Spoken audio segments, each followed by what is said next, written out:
ma olen sellest varem ka rääkinud, aga tegelikult see Juhan Liiv näiteks, tal oli skisofreenia diagnoositud ja ta arvas, et ta on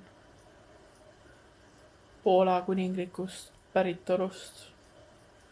Ta on aristokraatlikust päritolust, ta tegi palju kirjanduslikku tööd, kirjutas luuletusi ja kirjutas raamatuid ja töötas ajakirjanikuna. Mina arvan, et tal tekkis see konditsioon sellest, et ta töid ei tunnustatud piisavalt palju siis, kui ta elus oli. Tema eluajal ei tunnustatud tema töid. Aga kui ta fucking ära suri, siis järsku muutusid tema raamatud koolis kohustuslikuks kirjanduseks. Ja kõik teenisid hullult pappi selle pealt, onju. Aga kui ta elus oli, kõigil oli pohhu.